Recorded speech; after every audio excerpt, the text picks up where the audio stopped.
சுமார் ஒரு 10 நாளாக இந்த குழந்தை இங்கே இறந்துருச்சு, அந்த குழந்தை அங்கே இருந்துச்சு, சிவிலிய பெண் இறந்துட்டாங்க, அந்த பையன் அங்கே இறந்துட்டான். இதை மட்டும் தான் நம்ம கேட்டுட்ருக்கோம். இது ஒரு பக்கம். இதை யூஸ் பண்ணிவிட்டு இன்னொரு பக்கம் என்ன தெரியுமா நடக்குது?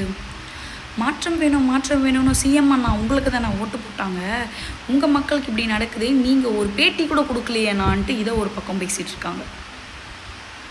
இன்னொரு பக்கம் எங்கள் ஆட்சியில் நடந்தது தானே உங்கள் ஆட்சிலையும் நடக்குது, நீங்கள் தானே மாற்றம் வேணும்னு போட்டிங்க, எங்கள் ஆட்சியில் இப்படியெல்லாம் அடுத்தடுத்தெல்லாம் சாவாகலை, உங்கள் ஆட்சியில் செத்துக்கிட்டே இருக்காங்க அப்படின்ற மாதிரி பேசிகிட்டு இருக்க ஒரு பக்கம். நான்லாம் உங்களை கேட்குறேன், இறந்தவங்களை வச்சு எதுக்குங்க பாலிடிக்ஸ் பண்ணணும்? சோஷியல் மீடியான்றது எதுக்கு தெரியுமா? அவேர்னஸ் க்ரியேட் பண்ணுறதுக்கு, அந்த தப்பு திருப்பி பண்ணக்கூடாமல் இருக்கிறதுக்கு, அதுக்காக எவ்வளோ பேர் வாய்ஸ் அவுட் கொடுக்குறாங்கன்றது பார்க்குறதுக்கு தான். அப்பயுமே இந்த கட்சி பெருசா அந்த கட்சி பெருசா? எலெக்ஷன்லேருந்து போயிட்டுருக்குங்க.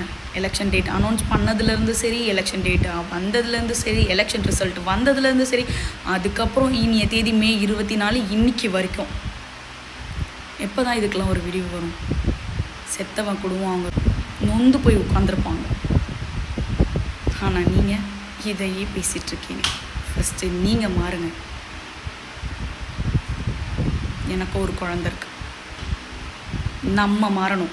அப்போ தான் எல்லாமே மாறும். மற்றவங்கள குறை சொல்கிறத விட்டு நம்ம என்ன பண்ணுறோன்றதை பார்க்கணும்.